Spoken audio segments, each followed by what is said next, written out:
It wants to install a new operating system.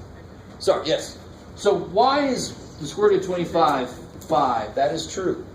Because what does the square root, what does that symbol mean? Well, it means kind of like, it's not division, but in a way it means the opposite of multiplication. Right? It actually means how, and it's a square root, so what number could be here? 2. Because I can't have things like a cube root of something, fourth root of something, 18 billionth root of something. Right? So I'm going to talk a little bit more than what the book does, just because. But there's an understood 2 there. We don't draw the 2 because it's the most common root, and we're like, let's save a little time and let's not make the little 2. But really, the reason I like to go beyond what the book does is because you can't get a really full picture of what this means without talking about the other numbers. So something like the cube root of 8. Because the question that this symbol implies is, what does it take this many of to multiply to be this? So since there's a 2 there, what does it take 2 of to multiply to be 25? 5. 5 times 5 is 25. Right? So what does it take 3 of to multiply to be 8? 2. 2 times 2 is 4 times 2 is 8. So it takes 3 2's. So roots take things and cut them down. So they're actually the exact opposite of something that's based on multiplication. So the exact opposite of exponents. They undo what exponents do. What's 2 cubed? 2 times 2 times 2? 8. So what's the cube root of 8? 2. See, so a root undoes what the exponent did. You guys kind of with me? What's 5 squared? So what's the square root of 25? See, so it's the inverse. It's the opposite function. It's kind of cool.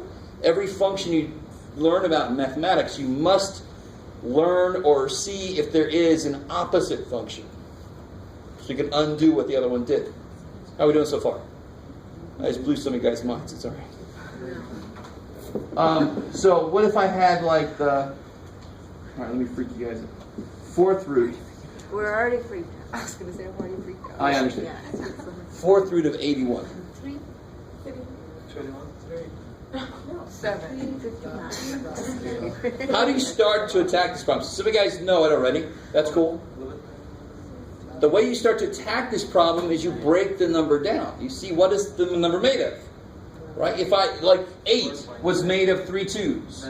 That's why I knew the answer to this cube root was 2. It takes 3 2's to make 8. So if I can break this down, I like it. 9 times 9. Is that 4 somethings? No. But that would tell me, what's the square root of 81?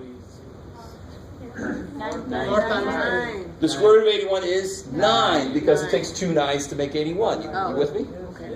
So if I had the square root of 81, that would be 9. This is not the fourth root of 81. Wants 4 things. And of course, what can I do with each 9? So 81 is 3 times 3 times 3 times 3. So the fourth root of 81 must be 3, because that's what it takes 4 of to make 81. So it's the opposite of a power. 3 to the 4th power would make there be 4 3's, and it would become 81. Fourth root of 81 cuts it back down to 1, representative 3. 81 is made up of 4 3's, so the fourth root of 81 is 3. When you do exponents, you're going the opposite way. I love it. And then, So 3 to the 4th is 81. yeah. So the fourth root of 81 is 3. Because again, what's the question? The key here is understanding what the question, the symbol represents. This symbol represents this question. What does it take this many of to multiply to be this? And it takes 4 3's to multiply to be 81. So the fourth root of 81 is 3. Okay.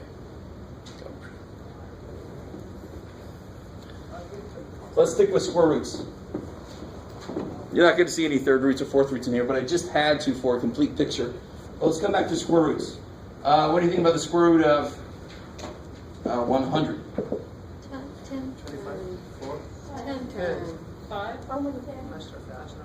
I've heard the correct answer. Don't freak out. What does it take? What's the question that this is asking? What does it take? I understood 2. What does it take 2 of to multiply, not add, to multiply to be 100. 10 times 10. So it's not asking you to cut 100 in half additively. Let me see if I can. It's asking you to cut 100 in half multiplicatively. So I know 50 plus 50 is 100. So then 100 divided by 2 is 50. Because what does this really ask? What does it take 2 of to add to be this? You can actually think about division in that way. Square roots say, break this up multiplicatively. Yes, that's a fun word to say. See? Does that make sense? Yes. So if I cut 100 in half additively, it's 50 plus 50. If I cut it in half multiplicatively, that's 10 times 10. You with me? So can I do a square root of any number? No. Not nicely, right? If I just put up there the square root of 29. No. What times itself is 29? I don't know. It's going to be a little bit more than what? 2. More than 5. 125. Yeah, 29 is just a little more than 25. And what's the square root of 25? 5. So what's the square root of 29? A little bit more than 5. You guys got it with me? 2 plus 27. So somebody give me a number. I can do the square root of 1. What's the square root of 1? 1. I love it because 1 times 1 is 1. So the 80 billion 3 to 1 is 1. It's 1 times 1 times 1 times. Okay, so what's the next number I can do the square root of? 3. 4. Why can I do the square root of 4? Because 4 is 2 times 2. Square root of 4 is 2. I can't do the square root of 3 nicely. It is a number. Square root of 3 is a number. It's just a decimal that never ends. So any square root that you can't do directly will be a decimal that goes forever. That's freaky. It is. So what's the next number I can actually do? 9. 9. And hopefully some of you guys realize the quick way to tell me what the next number is going to be is just take the next whole number. What's 4 squared? 16. So what's the square root of 16? 4. What's 5 squared? 25. What's the square root of 25? 5. So I can go, square root of 25 is 5. Square root of 36 is 6. So then square root of 29 is in between those two. So it should be in between 5 and 6. So who has their calculator with them? Maybe not. Well, does that have a root button? Of course. Yeah. Sweet. Can we use that? All right. So if you have a square root button on your calculator, you have it? It's a really good time to call me over if you want to know how to use your square root button. I don't have a root button. I don't even know. Do you have a square root I don't button? even know what No. Yes, you do. buttons mean. I think for you, you have to do 29 and hit the squares. Yeah. Yeah, you just put the number in and you put the square root button. I don't know. All right, so yours is nice. Square root. There's your secret habit. I'll put it 29. I had it. How do I use it? Yours is nice, but small. That's neat. You didn't really. Do nothing? You got it. Let's see. It's set on some weird ass thing. So you got a mode. Somebody's been messing with this thing. You have to put the number and You're telling the math teacher? What's that? I mean, some of them are good. Some of them, yes. Yeah. For if you have a scientific calculator, it's really nice. This is scientific, but it's just I don't It's too never use it. It's weird. Yeah, it's too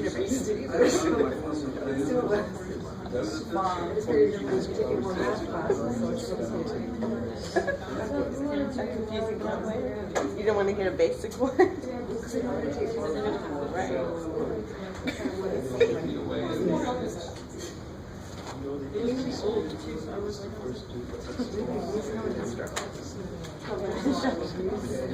Press this button. Instructions. Scientific calculator dummy instructions. So let's see. Who else needs help? Let's see. Hopefully you don't have the same calculator. Oh, you do. right? This is the number underneath the square root. I'm just showing you the use of square root. Oh, really? It just kind of was natural to put it in. I got it. That's fine. It's just like teaching us how to push buttons or what? What she did first is she did square root. Then put the number in. Yeah, that's right. Yeah. But the problem is, it says square root of 29. It doesn't You say. have to press, Is this going to be the end of our class? Because we go. I mean,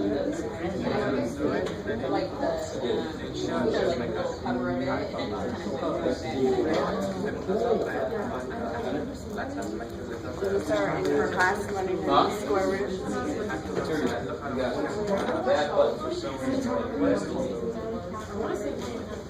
Square root of 29 again. Square root of 29. 29 square root. Enter. And you put 0 there. 29. No, it's not. I hit S. Yeah, it must mean something to decimal. It means that your calculator is corrupt. yeah, that's right. Oh, cool. So you, this one is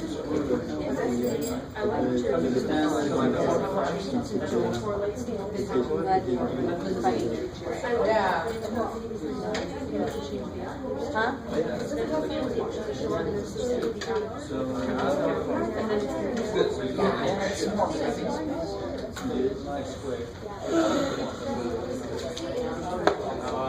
yeah, maybe for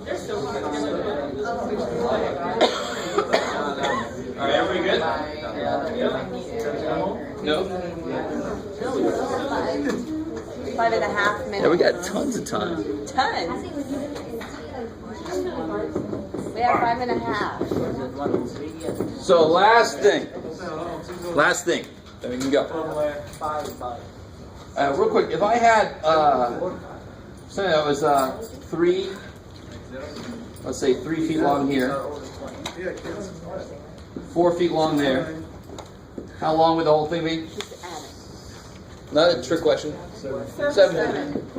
I like it. You're all kind of like, what's going on?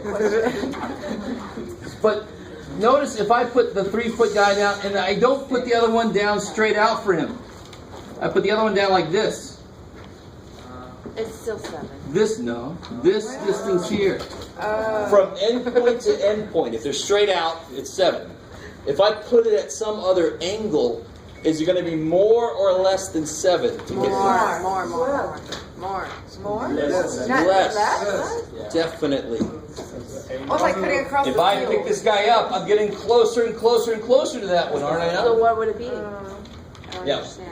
If I get to the point where I have it exactly at what's known as a right angle. Anybody know what that means? yeah, 90. 90 degrees.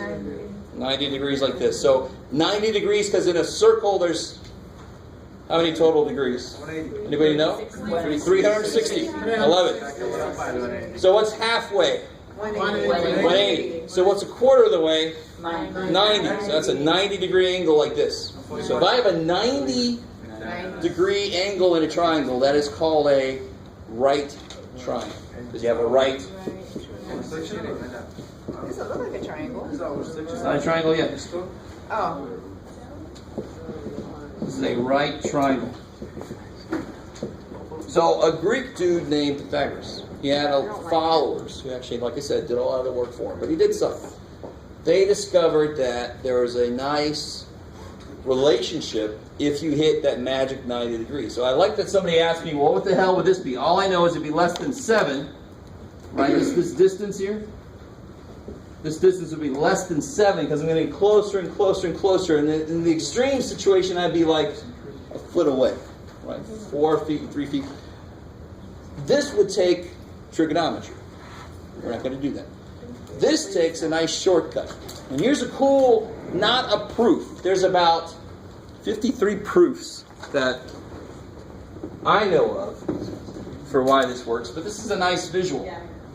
If I have a right triangle, stay with me. Which side do you think would be the biggest side? The middle? How do you mean middle? No, I just One to said the farthest. Maybe middle. the one away from the Yeah, top. which angle do you think is the biggest angle? This one. These two That angles Yep. are smaller than that one, right? So the side that's going to be biggest is the one that's across from the biggest angle because it opens the most. Does that make sense? So it's always going to be this side here that's going to be the longest, and that side's called the Oh, the corner. hypotenuse. I forget if it's a U or an E. Hypothesis? Not hypothesis. What? Hypotenuse. Hypothesis. I like it. Hypotenuse. Not hippopotamus. Hypothesis. Hypotenuse. And we give this guy the letter C. He's got to be the C in the equation because if he's the biggest dude, then the other two dudes have to actually somehow combine to make him. Does that make sense? Would he be A? No, Why C? Be C. Just because you weren't around when they picked, and they picked him to be C. And the other two then, incredibly enough, was A and B. Right. So if I have a right triangle, and I know two of the side lengths, I can make the third side length. So if I know these two side lengths, here's the cool thing. Here's the Pythagorean theorem. All right, so anybody ever heard of this Pythagorean theorem? A few of you guys? Here's the cool thing about this. And there's a cool visual that goes with this. A squared plus B squared equals C squared. Why is it square? And I'll show you. There's a really cool visual that goes along with this. It's not really a proof, but it's a really nice visual aid.